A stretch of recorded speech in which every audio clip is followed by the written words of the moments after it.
సరే, ఇంక ఏమాత్రం లేట్ చేయకుండా ఈ విశ్లేషణలోకి వెళ్ళిపోదాం. ఈరోజు మనం section 22A prohibited land list అంటే నిషేధిత భూముల జాబితాలో ఉన్న ప్రాపర్టీ వివాదాలను ఎలా సాల్వ్ చేయాలనే దానిపై ఎగ్జాక్ట్ స్టెప్స్ చూద్దాం. మనందరికీ తెలుసు కదా, భూమి అనేది ఎంత వాల్యుబుల్ అసెట్ అనేది. కానీ ఒక్కోసారి రిజిస్ట్రేషన్ ఆఫీస్కి వెళ్ళినప్పుడు సర్, మీ సర్వే నెంబర్ నిషేధిత జాబితాలో లాక్ అయిపోయింది అని వినబడగానే గుండె ఆగినంత పనవుతుంది. అసలప్పుడు ఎవర్ని కలవాలి, ఏ ఆఫీస్ చుట్టూ తిరగాలి, ఎవరికైనా మైండ్ బ్లాంక్ అవుతుంది. ఈ గందరగోళానికి చెక్ పెడుతూ రియల్ ఎస్టేట్ ఎక్స్పర్ట్ మురళీకృష్ణ గారి ఇన్సైట్స్ ఆధారంగా ఈ ప్రాసెస్ని చాలా సింపుల్గా డీకోడ్ చేద్దాం. ఆస్తి సెక్షన్ 22Aలో లాక్ అయిందని తెలియగానే టెన్షన్ రావడం చాలా కామన్. కానీ టెన్షన్ పడితే ప్రాబ్లం సాల్వ్ అవ్వదు కదా. ఇక్కడ మనకు కావాల్సింది ఒక పక్కా ప్లాన్, ఒక టార్గెటెడ్ అప్రోచ్. ఏదో తెలిసిన ప్రభుత్వ ఆఫీస్కి వెళ్ళిపోయి అధికారులను అడిగేస్తే పని అయిపోతుందనుకోవడం పొరపాటు. అసలు ఆ భూమి ఎందుకు లాకైందో ఒక లీగల్ రీజన్ ఉంటుంది. ఆ రీజన్ ఏంటో పట్టుకోవడమే ఇక్కడ మనం చేయాల్సిన మొదటి టాస్క్.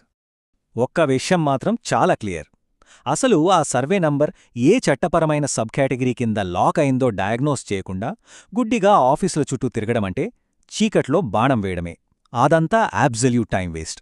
సమస్య మూలమెక్కడుందో కనిపెట్టకుండా ఫైల్స్ పట్టుకొని మనం ఎంతలా తిరిగినా వచ్చే లాభం సున్నా. ఇక్కడ అసలు మ్యాజిక్ ఏంటంటే, ఈ చట్టంలో ఉండే కాంప్లెక్స్ ఆల్ఫాన్యూమరిక్ కోడ్స్ అన్నీ కూడా ఆస్తి యజమానులు ఎక్కడికి వెళ్లాలి అనేదానికి పర్ఫెక్ట్ మ్యాప్ లాగా పనిచేస్తాయి. అదెలా అంటారా, 22A చట్టంలో చాలా సబ్సెక్షన్లు ఉంటాయి. అది ప్రభుత్వ భూమా, కోర్టు వివాదంలో ఉందా, వక్ఫ్ బోర్డా లేదా అసైన్డ్ భూమా అనేదాన్ని బట్టి వెళ్లాల్సిన అడ్రస్ మారిపోతుంటుంది. ఈ కన్ఫ్యూజన్ని సింపుల్గా ఎలా అర్థం చేసుకోవాలో చూద్దాం.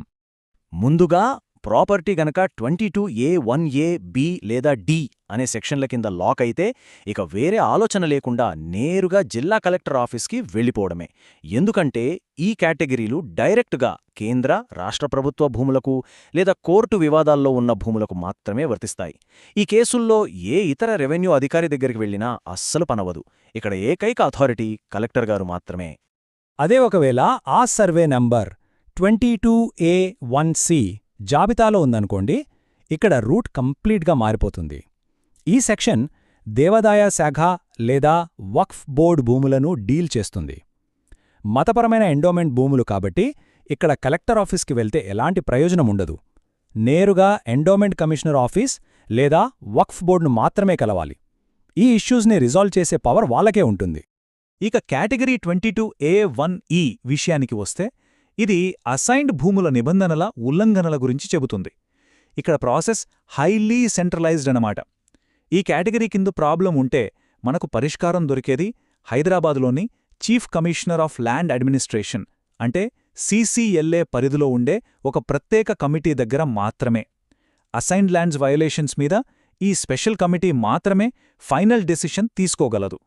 ఇదంతా విన్నాక ఓకే, సరైన ఆఫీస్ ఏదో తెలిసిపోయింది, ఇక ప్రాబ్లం సాల్వ్ అయినట్లే అనుకుంటే పొరపాటే. సరైన అడ్మినిస్ట్రేటివ్ ఆఫీస్ని కనిపెట్టడమనేది కేవలం లెవెల్ 1 మాత్రమే. ఆఫీస్కి వెళ్ళాక అసలా భూమి ఆ లిస్ట్లో ఎందుకు పడింది అనే ఎగ్జాక్ట్ రీజన్ని బయటికి లాగడం, అదే తదుపరి అతి పెద్ద ఛాలెంజ్. అది తెలిస్తేనే నెక్స్ట్ ఏం చేయాలో దారి దొరుకుతుంది. ఆ రీజన్ తెలిసిన తర్వాత ప్యూర్ పట్టా భూమి యజమానులు తమ సొంత రాష్ట్రానికి సంబంధించిన పక్కా చారిత్రక ఆధారాలను వెతకాలి. ఉదాహరణకు, భూమి తెలంగాణ ప్రాంతంలో ఉంటే సేత్వార్ మరియు కాసర పహాణి లాంటి దశాబ్దాల నాటి పాత డాక్యుమెంట్స్ కావాలి. అదే ఆంధ్రప్రదేశ్ ప్రాంతమైతే రీసెటిల్మెంట్ రిజిస్టర్ కాపీ లాంటి అత్యంత కీలకమైన ఎవిడెన్స్ సేకరించాలి. ఈ డాక్యుమెంట్లే ఇక్కడ మన బ్రహ్మాస్త్రాలు. ఒకవేళ ఇష్యూ దేవాదాయ, వక్ఫ్ లేదా CCLAకి సంబంధించిందైతే మాత్రం డాక్యుమెంట్లతో పాటు అఫీషియల్ నో అబ్జెక్షన్ సర్టిఫికెట్స్ అంటే NOCలు తీసుకురావడం మ్యాండేటరీ. గుర్తుపెట్టుకోండి, ఈ స్పెసిఫిక్ NOCలు ఒక ఇన్స్టిట్యూషనల్ క్లియరెన్స్లా పనిచేస్తాయి. ఇవి లేకుండా ఎన్ని అప్లికేషన్లు పెట్టుకున్నా సరే ప్రాపర్టీ ఆ నిషేధిత జాబితాలోనే శాశ్వతంగా ఉండిపోతోంది. ఫైనల్గా చూసుకుంటే ఇదొక పర్ఫెక్ట్ 3 స్టెప్ రోడ్ మ్యాప్ లాగా కనిపిస్తుంది కదూ. ఫస్ట్ స్టెప్, ఆఫీస్కి వెళ్ళి లాక్ అవ్వడానికి ఎగ్జాక్ట్ రీజన్ కనుక్కోవడం. సెకండ్ స్టెప్, దానికి తగ్గ ప్రాంతీయ హిస్టారికల్ డాక్యుమెంట్లు లేదా NOCలను అస్త్రాల్లాగా సమకూర్చుకోవడం. ఇక లాస్ట్ స్టెప్ ఏంటంటే, ఈ వెపన్స్ అన్నీ చేటికి వచ్చాకే మీ సేవాకి వెళ్ళి 22A డీలిస్టింగ్ కోసం అఫీషియల్గా అప్లై చేయడం. ఈ విశ్లేషణను కంక్లూడ్ చేసే ముందు ఒక్కసారి ప్రాక్టికల్గా ఆలోచిద్దాం.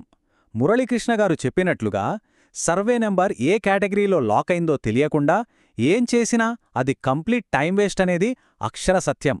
సో ఇప్పుడు ఆలోచించాల్సిన అసలు ప్రశ్న ఏంటంటే, అసలు ఆ భూమి లాక్ అయిన ఎగ్జాక్ట్ లీగల్ సబ్ కేటగిరీ ఏంటో ప్రాపర్టీ ఓనర్స్కి నిజంగానే తెలుసా? కనీసం డయాగ్నోస్ చేయకుండా వాళ్ళు ఫీల్డులోకి దిగడం సేఫేనా? ఇలాంటి మరిన్ని ఇంట్రెస్టింగ్ డీటెయిల్స్తో మళ్ళీ కలుద్దాం.